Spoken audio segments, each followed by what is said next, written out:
Creating a Van Westendorp pricing study in SightX is easy. To get started, click on New Project, or click on an existing project. Make sure you're in a section called Build, and then go to Add Item. Go to Methodologies and click on Van Westendorp Pricing. Once you click on Van Westendorp Pricing, your test will be generated, and there's only a few things you need to do to complete it. First, provide a product or service description in the box. You can see I've already provided mine. You have the option to upload an image. Select the currency you'd like to test. I've selected euros. And then you have the option of providing a minimum and maximum price. If you provide these, respondents are going to have to give values that are at least your minimum price and no greater than your maximum price when they're answering the Van Westendorp questions. Next, I have a purchase intent question. This question is automatically included in the test, but if I want to omit it, I can just click on this toggle here. And then if I'd like to get it back, I can just click on the toggle again. I have a default of 5 different options, but I can also have as few as 2. And in some cases, for example, if people are extremely unlikely to buy my product, I might not want to ask them the Van Westendorp questions. So in order to add the skip logic, I just click on this toggle here. Then I select the intent where I want to do the omission. So for example, if I want everyone who's extremely likely to buy my product not to answer the Van Westendorp questions, I click here. I can also click extremely unlikely, moderately unlikely, it's your choice. And then finally, I have my Van Westendorp price sensitivity questions. I have the option of editing the prompt that I give. So here we asked respondents to please answer the following questions about price. I can edit this. And then below I have my 4 price sensitivity questions. These gauge whether a product is too cheap, a bargain, getting too expensive, or too expensive to purchase. You can edit these questions as well, but we do recommend keeping the text standardized to ensure the best possible results for your test. Any changes you make to the text might also cause issues with any language translation you'd like to do. Now you can see that my preview button is active, so I'll click on it just to see what the test will look like.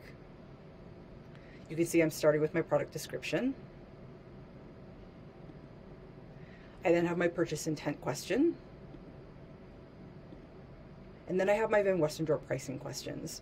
So I'll put in some numbers for these. We'll start maybe with 25. We'll go up to 50 for a bargain, 75 for getting too expensive, and then $100 for something that's too expensive for me to consider purchasing.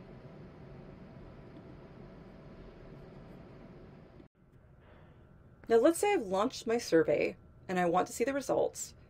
I just click on my project, make sure I'm in a section called Analyze. I'll see a dashboard for my test that gives me an overview. So it gives me, for example, how many responses that I got, and also a map that shows me where my respondents came from. And then if I want to see the answers to my questions, I go to Question Analysis. And here I see my Van Westendorp price sensitivity chart. This gives me the optimal price for my product, which is defined as the intersection of the too expensive and too cheap lines. Now on this chart, you'll see there are 4 lines, and these correspond with the 4 questions we asked in the survey, whether a product is too expensive, expensive, cheap, or too cheap. You'll also see there are 4 points on this chart: the point of indifference, the point of marginal cheapness, the optimal price, and the point of marginal expensiveness. We also provide you with a range of acceptable prices, which is denoted here by the green bar, and then your optimal price will be in bold. If you have questions about what any of these points are, go here, click on this table icon, and scroll down to Analysis Points. You'll see all the points listed plus the acceptable price range, and then hover over the eye to get a summary of each. We also give you the average price that people gave for each of the different questions. So for example, the average price that people feel is too expensive is $67. We also give you the average price for something that's expensive, a bargain, and too cheap.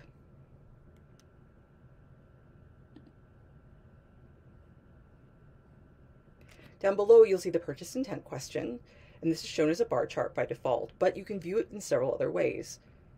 For example, if you click on this pie icon, you can view it as a pie chart. And then if you click on this table, you can see it in table format. So as you can see, it's easy to create a Van Westendorp pricing study in SightX. Next, I'll show you how to create a Gabor-Granger pricing study.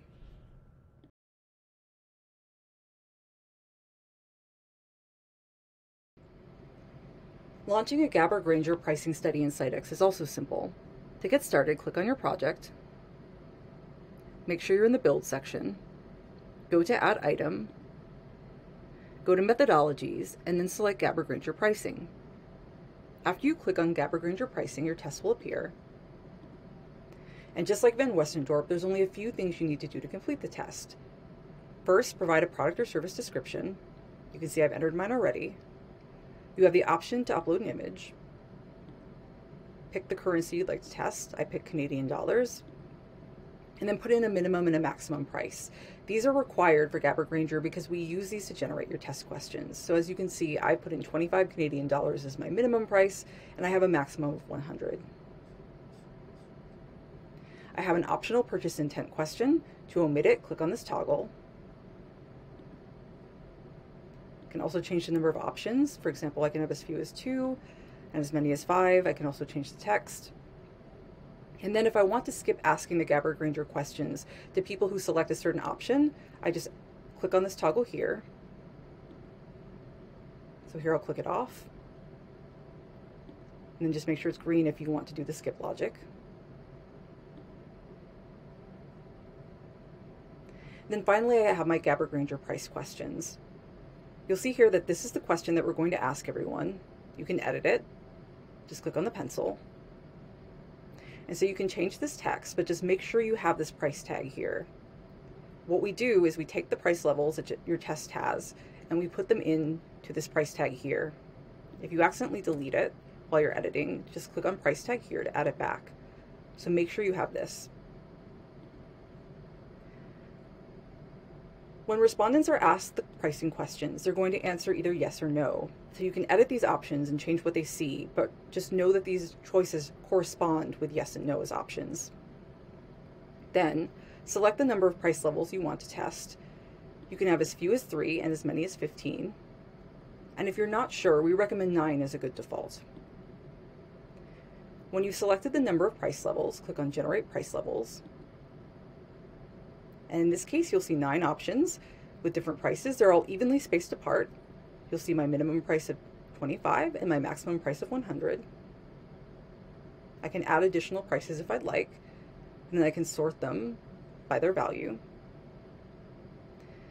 And you'll notice that my preview button just became active, so I'll click on this to see what my test will look like. You'll see my product description, my purchase intent question, and then I'm asked whether I would buy the product at a given price. These questions are chosen at random.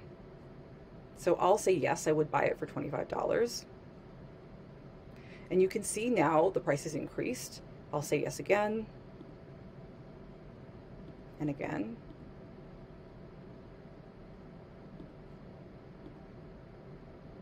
And then this time I'll say no.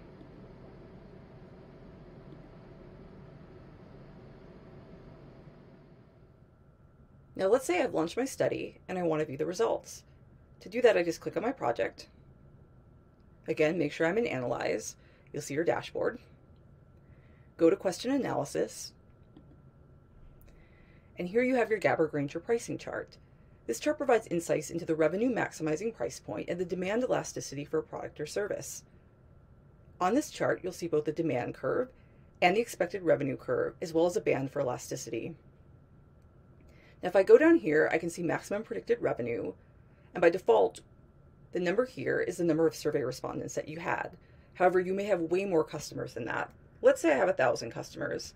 I can put in the number 1,000, hit apply, and my chart will immediately update. So now I can see that my maximum predictive revenue is over $50,000.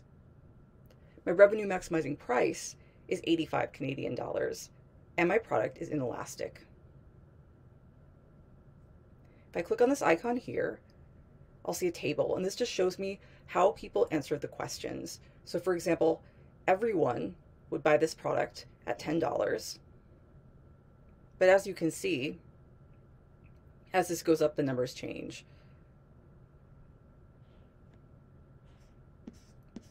You'll also see your purchase intent question. And so by default, this is a bar chart, but you can click on the pie icon to view it as a pie chart, and also click on the table to view it in tabular format. As you can see, creating a Gabor-Granger pricing study in SightX is easy. For more information, reach out to the SightX team.